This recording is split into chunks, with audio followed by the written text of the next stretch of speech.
Goeiedag luisteraars, dit is Johan Willemse. Hier in die Oos-Vrystaat begin die herfs ons bekruip, begin nou koeler raak. Ja, Dinsdag aand het die markte omgedop met meneer Trump en Xi se aankondiging van 'n skietstilstand tussen Amerika en Iran vir 2 weke. Alle lande is bemiddelaars opgetree. Ons sal moet sien hoe dit nou. Een van die groot voorwaardes van die FSA is natuurlik dat die straat van Hormuz oopgestel moet word. Nou daar is of dit gaan gebeur, sal ons moet sien. Iran het skynbaar vaagweg daartoe ingestem, maar kundiges is van mening ons moet nie ooroptimisties raak vir hierdie vredesverdrag nie. Dinsdag aand met Trump se aankondiging het die olieprys skerp geval vanaf so wat $112 'n vat na $94 'n vat. Die rand het ook vinnig versterk na 16.40 toe en ons moet sien of die dalings gaan hou. Goud snaaks genoeg het dadelik gestyg oor die $4,800 'n ons en was met die opname nog aan styg terwyl aandelemarkte ook so bokspringetjie boontoe gegee het. Ongelukkig sit ons daai boere in 'n slegte knypposisie. Die diesel is 'n gegewe vir April maand tot die nuwe pryse in Mei kom. Daar is nou vir my vraag gevra, gaan die pryse in Mei redelik daal? Ek is nie so positief nie. Daar is nog 3 weke oor vir April. En onthou die Mei-prys gaan op die April se gemiddeldes wees. So ja, dit het beter geraak, maar ons moet kyk hoe dit verloop.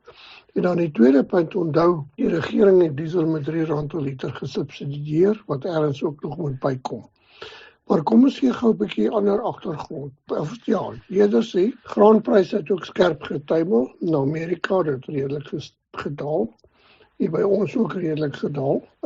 Maar die stroopkostes is nog steeds hoër met die dieselprys. Volgende 2 weke kan ons nog redelik volatiliteit in wiplank ry. Oppas vir ooroptimisties en ek wil net graag hê ons moet die feite in die oë kyk, dit gaan nie oor negatief nie.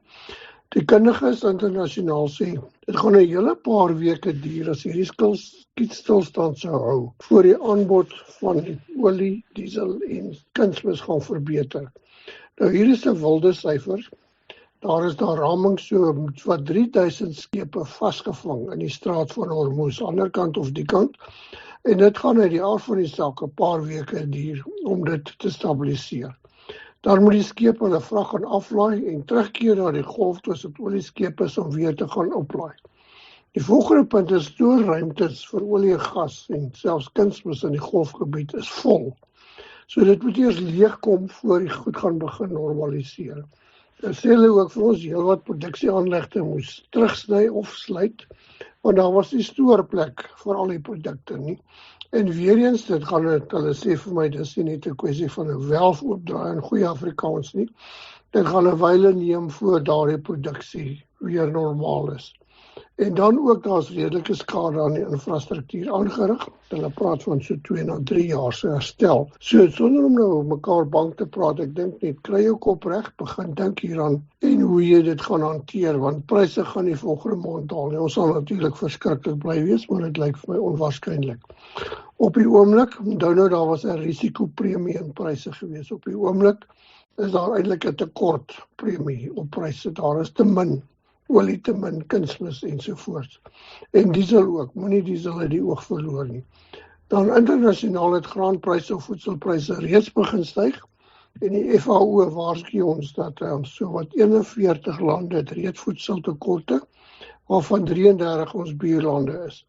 En dan ook 'n ander berig wat sê, selfs voor hierdie onlangse oorlog, en die Chinese, wat onthou ook 'n baie groot uitvoerder van kunsmis is, hulle uitvoere begin beheer en beskikbaarheid is redelik minder. Dit het verder bygedra tot aanbod, omkrap van die hele aanbod. En dan ook die gasinfrastruktuur wat natuurlik gas na kunsmis vat in Iran en Qatar het ook baie skade aan. So dit gaan 'n wyle vat voor die goed beter raak. So ek dink hou dit in gedagte in jou agterkop. Dan in Amerika, Purdue Universiteit, iets wat ons eintlik weet, het hulle bevestig dat landbou-insetinflasie heelwat hoër is as die gewone inflasiekoers. En natuurlik, dit kom van goed soos kunsmis, brandstof en saad. Nou dit bevestig net wat ons sê, so ons hardloop eintlik reisies teen onsself. Die dilemma is natuurlik, Hier by ons die inflasiekoers gaan styg van die huidige 3% af en die Reserwebank gaan sy rentekoerse laat styg. Dit lyk vir my is onafwendbaar. Die dilemma is natuurlik as die Reserwebank rentekoerse verhoog, verminder dit die besteedbare inkomste van verbruikers en saam daarmee ook brandstofpryse wat duurder is, so die ekonomie gaan baie swaar trek. En natuurlik, rentekoerse kan hulle verdriedubbel en dit gaan nie brandstof of oliepryse afbring nie. So ons sit ongelukkig in 'n slegte omgewing op die oomblik. Kom ons vat 'n advertensiebreek en gesels ons verder. Skadegenade help boere, sakemense en individue om ingeligte finansiële besluite te neem rakende korttermynversekering. Gee Skadegenade 'n kans om met 'n vars benadering en nuwe perspektief na jou versekeringsbehoeftes te kyk. Jy kan ook gerus 'n gratis kwotasie by ons aanvra en is onder geen verpligting om dit te aanvaar nie. Dit mag dalk net die antwoord wees vir die besparing waarna jy soek om winsgewendheid te verhoog. Kontak Skadegenade by 083-630-8306 of besoek ons webwerf vir meer inligting. Skadegenade is 'n geregistreerde finansiële diensteverskaffer met lisensienommer 51779 en steeds die beter manier om jou risiko te bestuur. Welkom terug luisteraars. Nou biosekuriteit in die wêreld is 'n groot dilemma.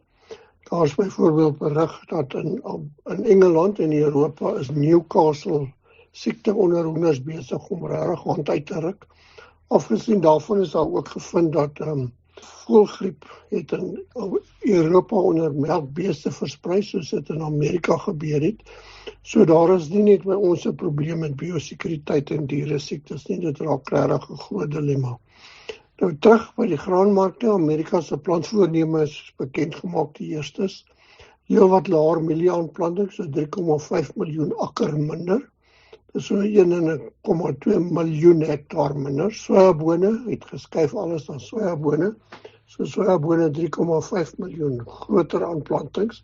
'n Deel hiervan is die groter vraag na biodiesel in Amerika, wat daar is en natuurlik ook die kunsmisverbruik wat verskil.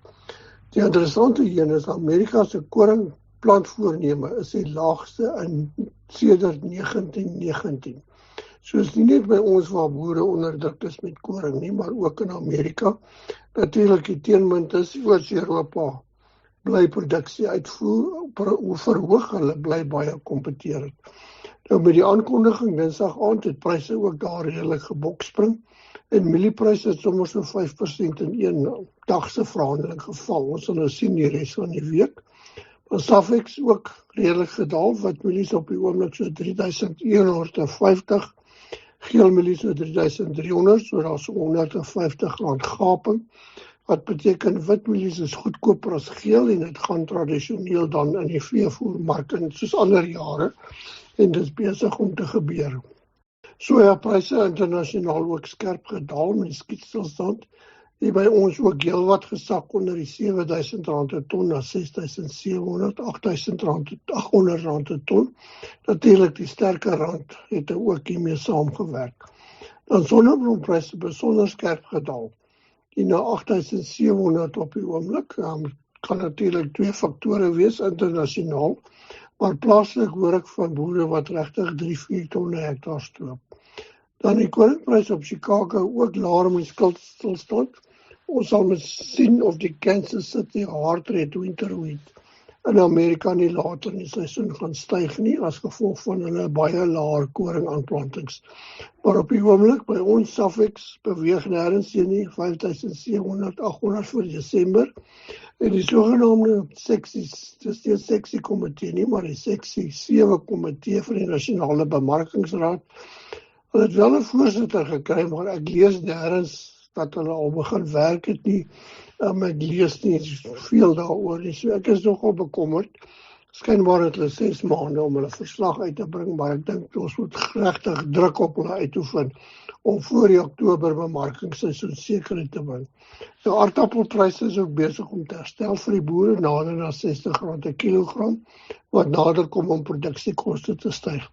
Dan sal julle sien ek is vir julle ongeheg. 'n grafiek van totale slagtings. Dis nou bees, skaap en vark, terloopsvark is ook rooi vleis. En dit vir die maande Januarie, Februarie, laas jaar teen Januarie, Februarie die maand. Nou hier is die skoksyfer. Ons het so 226.000 minder diere geslag Januarie, Februarie die jaar teenoor laas jaar. En natuurlik pryse het nie reageer nie. Ek is nogal 'n bietjie bekommerd en ek dink die vraag is, waar is daar minder diere op die plase, is daar minder aanbod en hoekom reageer pryse nie opwaarts nie. So ons sal hierdie moet dophou. Dit lyk vir my hier soos die Engelsman sal sê 'n redelike disconnect in die markkragte wat hier werk. Tussen back and close hier lyk my strompel ons maar voort. Paasnaweek het ons nie die hoër pryse gesien van normaal nie, so klas A pryse bly R61-62 per kilogram by bees. Speenkalfbrei besonder sterk, R42-43 per kilogram. So kom ons hoop dit hou. Lamppryse sywaarts effens gedaal. Dit is ons vreemd want gewoonlik is Paasnaweek hoër as Desember maand. So die prys is tussen 94 en 96 kilogram, maar luister gou na die ene. Ons het Januarie, Februarie hierdie jaar 88.000 minder skape geslag as Januarie, Februarie laas jaar. En pryse het gedaal. So weer my vraag is, wat is hier aan die gang? Wolpryse bly gelukkig sterk, nog weer 'n bietjie gestyg. Die RWS aanwyser R258 per kilogram en 18,5 mikron RWS wol so by die 292 per kilogram, wat glad nie sleg is nie. En dan om mee af te sluit, uit die aard van die saak, met die baie minder varkslagtings, het varkvleispryse verder effens gestyg na R42 per kilogram. Daar is mense in die bedryf wat vir my sê, hulle het heelwat swaar verloor as gevolg van varkgriep, of is dit 'n varkpes, ek is nooit seker nie, maar dis siektes. En daar is ook back and claw hier, en blykbaar is Natal is daar nie slagpale wat back and claw varke kan slag nie. So hulle word doodgewoon van kant gemaak. So die varkslagting is 64.000 minder. Hierdie 2 maande is laas jaar, Januarie, Februarie, so 2 maande. Hoenderpryse baie stabiel, effens laag. So ek dink dis die nuus vir die week. Ons sal moet sien wat gebeur met die skietstilstand in Amerika en Iran. Maar ek dink nie ons moet ons asems ophou nie. Sommer terloops, ek weet dis nie 'n troos nie, maar boere in Amerika is net so huilerig, want onthou hulle pryse styg ook net so. En hulle plaas baie druk op meneer Trump, die Amerikaanse verbruikers, om hierdie ding tot 'n kant toe te vat. Groete van Johan Willemse.